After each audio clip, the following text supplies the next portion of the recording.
a very warm welcome to our YouTube session. I really hope that you guys are doing well. Now, today's topic of discussion is going to be an interesting one. Now, you all know that when the Britishers were trying to expand and consolidate themselves, they fought a number of wars, right? With the Marathas, with Mysore, with Punjab, with Bengal, so many wars they have fought, right? And sometimes these wars are really confusing. So that is why I thought that why not discuss these wars and simplify them in such a manner that it becomes easier for you to understand, all right? So that is what we will be discussing today. And first of all, we'll be discussing the Anglo-Mysore Wars. Okay, let's start. Now, first of all, we have to understand that how did the Britishers try to interfere in the affairs of Mysore? Mysore was a state which was being ruled by, initially it was ruled by Hyder Ali, and then it was ruled by Tipu Sultan, right? They were quite strong contenders. And how is it that Britishers got to interfere? Let us see the situation before the wars. Okay. So the reason for the beginning of the Anglo-Mysore War was primarily related to trade. Okay, so this is the main reason here. So, Mysore is at Malabar coast, right? And its geographical position ensured that it was controlling the lucrative trade of pepper and cardamom, something which the Britishers also wanted to control. So that is reason one. Reason two is the Britishers were aware of the dangers posed by the strong Mysore kingdom, which was known to have sympathy towards the French. Now, you all know that Britishers already have quite a big rivalry with the French, isn't it?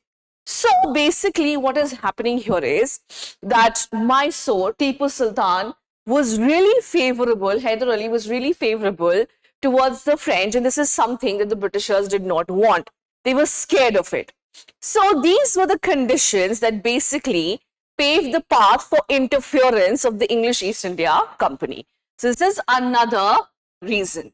Okay, so these are two reasons. First of all, lucrative trade, and second was the friendly relations which was there between Mysore and the French.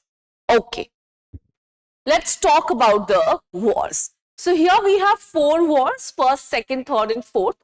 The first one, which took place in 1767-69. So let us see what is happening here. So the English have gathered support from the Nizam and the Marathas. All right. So English, Nizam, Marathas together want to subdue Mysore. But Hyder Ali attacked the Britishers and he managed to bribe the Marathas and the Nizam as well. So initially the Nizam and the Marathas were on the side of the Britishers, but now they have sided with Hyder Ali. As a result, English suffered a lot of losses and they had to sign the humiliating Treaty of Madras in 1769. The treaty stated that both the powers, the Britishers and the Mysore, all right, they will return the areas of each other which they have won during the war and henceforth treat each other as allies, all right? And both of them will come in support of each other if a third party attacks them. So the Britishers will support Mysore and Mysore will support Britishers if there is any third party which is attacking them. Now, second Anglo-Mysore War. This was in 1780-84. So Hyder Ali accused the Britishers that they have not kept the part of their bargain. They have not helped Hyder Ali when he was attacked by the Marathas in 1771. Now, this is something they have agreed upon, that they will help each other if there was any attack, right? Now, the English were really upset because of whatever was happening in America. If you have read the French Revolution, you know that one of the reasons for the French economic depravity was that it had helped the 13 American colonies gain independence from the Britishers, right? So that is exactly what is happening here. that the English were upset. Why? Because of the turn of events in America, where Americans were supported by the French against the English. All right. Therefore, the English attacked Mahe Port, which was a French settlement, but it was a territory under the protection of Mysore. So Mysore took it as what? Mysore took it as something which was, not degrading their leadership, something which was undermining their leadership. So in this war, the English were able to get support of Marathas and the Nizam, but Hyder Ali faced the challenge, but he was defeated in Tamil Nadu in November 1781. And then subsequently, Hyder Ali died, and the war was then continued by his son Tipu Sultan, and both the sides agreed to sign the Treaty of Mangalore, which is 1784, under which they returned areas of each other, which they have won during the war. So Treaty of Madras also is similar, and Treaty of Mangalore also is similar. Okay? So these are your reasons. Reason 1, reason 2, this is your reaction, and this is the final result. Okay. Now, let's talk about the Third Anglo-Mysore War. This is 1790-92. The pretext of the war was the conflict between Tipu and the state of Travancore. So now you will ask me that how did Travancore, when the issue is between Travancore and Tipu Sultan, how did Britishers get in between? See guys, Britishers are basically, like MSEAL. They talk about themselves as MSEAL, and they just try to get into any crack which is possible. And it's, MSEAL usually works towards, binding the crack together. But the Britishers will make the crack even more wide, so wide, that the crack is then hardly visible, only the Britishers are visible. Anyway, so what is the conflict here? The conflict is between Tipu and the state of Travancore.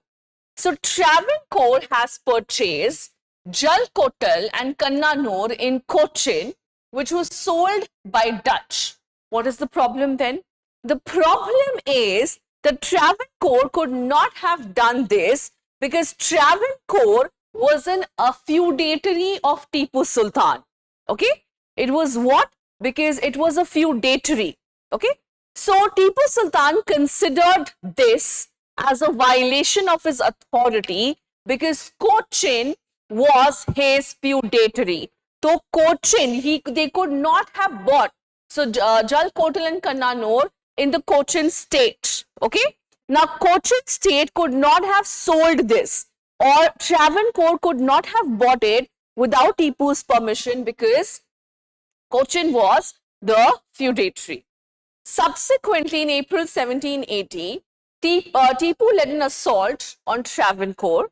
The English obviously sided with Travancore, attacked Tipu with the aid of Marathas and Nizam. Okay, so in this war, Tipu was defeated and he had to sign the Treaty of Seringamapatnam, and according to this treaty, he had to give half of his territory to the English and had to pay a war indemnity within a year. So within a year, he had to pay a war indemnity. Now, the fourth and the last war. So arrival of Lord Wellesley was followed by company's insistence that Mysore should sign the subsidiary alliance. So Tipu Sultan had refused the offer and he had increased his interactions with French, as in he was increasing and making more relationships with the French.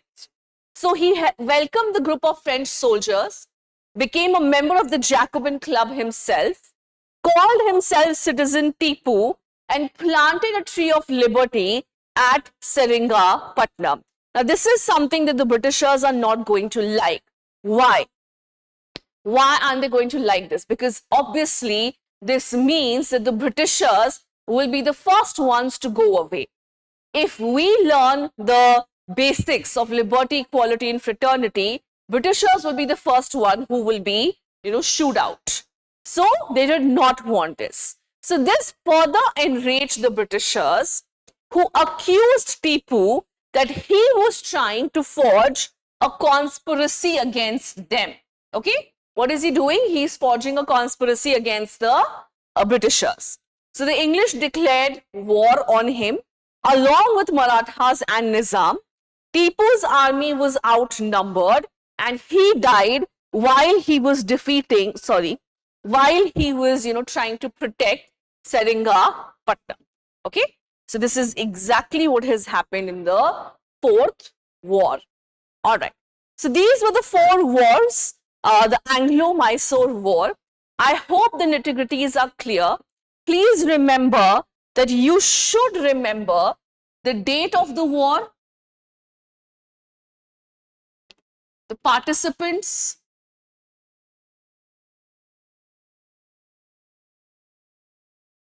course of the war, and the treaties which have been signed. Okay, so please remember these are important. So you can divide your wars when you're learning about these wars, you can divide them into these portions. All right, guys, so I really hope that you like this video. I really hope that this video was useful for you. And if you still have any comments, any doubts, anything that you want to ask, please feel free to drop them in the comment section. I'll be more than happy to help you out with it. All right. This is me, Nikki Sinha, signing off. I will see you in the next video. Till then, please take care.